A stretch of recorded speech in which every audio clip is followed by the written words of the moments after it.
Hi అండి, అందరికీ నమస్కారం అండి. మన ఇంటి మాటలు యూట్యూబ్ ఛానల్కి అయితే స్వాగతం అండి. కుర్తివెన్లో వెలిసినటువంటి దుర్గాపార్వతి సమేత నాగేశ్వర స్వామి టెంపుల్కి అయితే నేను ఈరోజు పౌర్ణమి కదండి రావడం జరిగింది.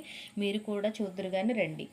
మొదటిగా అయితే మనకు ప్రథమంగా ధ్వజస్తంభం ఎదురుగా విఘ్నేశ్వరుడు అయితే మనకు దర్శనమిస్తారండి. ఇక్కడ వచ్చిన ప్రతి ఒక్కరూ కూడా ప్రథమంగా ఆ విఘ్నేశ్వరుడికి అయితే నమస్కారం చేసుకుని తమ యొక్క పూజలను అయితే ప్రారంభిస్తారండి.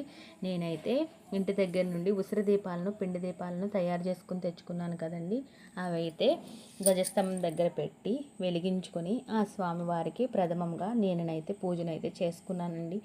అలాగే అక్కడికి వచ్చిన వారందరూ కూడా ఈ రోజు అయితే పౌర్ణమి కదండి, ఉసిరి దీపాలను వెలిగించుకుని స్వామివారి దగ్గర ఆశీస్సులు తీసుకుని తమ యొక్క పూజనైతే ప్రారంభించారండి.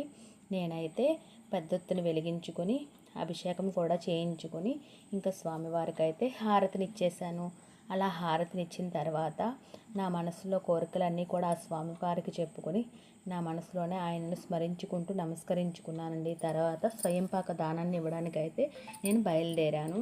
నేనైతే మొదటగా నాగేశ్వర స్వామి వారికి స్వయంపాక దానాన్ని అయితే ఇచ్చానండి. బియ్యము, కొబ్బరి బండము, పళ్ళు, తాంబూలాన్ని ఇచ్చి తర్వాత పక్కన ఉన్నటువంటి దుర్గాదేవి ఆలయంలో కూడా అమ్మకు కూడా స్వయంపాక దానాన్ని అయితే ఇచ్చి ఆ అమ్మవారిని మనసా వాచ కర్మణ శుద్ధిగా అమ్మని చూస్తూ నా మనసులోని యొక్క కోరికలన్నీ చెప్పుకుంటూ ఆమెకి నమస్కరించుకున్నానండి. తర్వాత సత్యనారాయణ స్వామి గుళ్ళో కూడా స్వయంపాక దానాన్ని అయితే ఇచ్చేసాను. అలా ఇచ్చిన తర్వాత వీరభద్రస్వామి గుళ్ళో కూడా వచ్చి స్వయంపాక దానాన్ని అయితే ఇచ్చాను. తర్వాత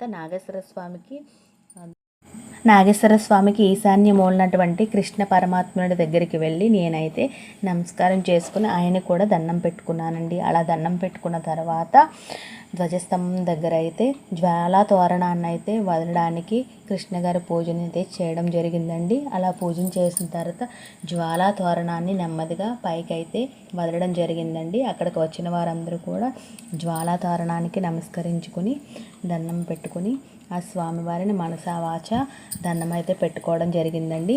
తర్వాత మేళ తాళాలతో భజంత్రీలతో ఆ స్వామివారిని అయితే ఎలా ఊరేగించారో ఆయనకి ఒక్కసారి మీరైతే చూడండి.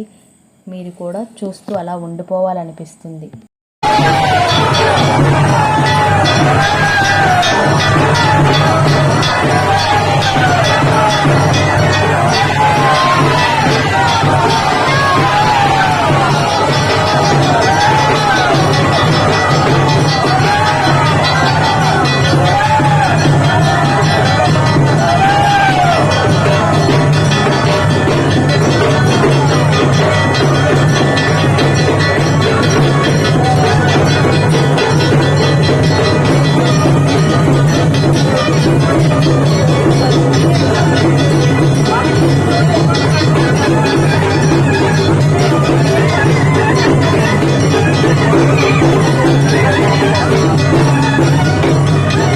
స్వామివారిని అయితే బయటికి తీసుకొచ్చిన తర్వాత గుడి చుట్టూరు అయితే 3 సార్లు అయితే ఊరేగించడం జరిగిందండి. అలా ఊరేగిస్తూ ఉండగా మధ్యలో అయితే మా ఇంటి పక్కన బాబు అయితే శరణ్ స్వామి అయితే మాలను వేసుకోవడం జరిగిందండి. తన పాదాలకైతే నేను దండం పెట్టుకుని ఇంకా జ్వాలా తోరణం దగ్గరికి అయితే వెళ్ళిపోయానండి.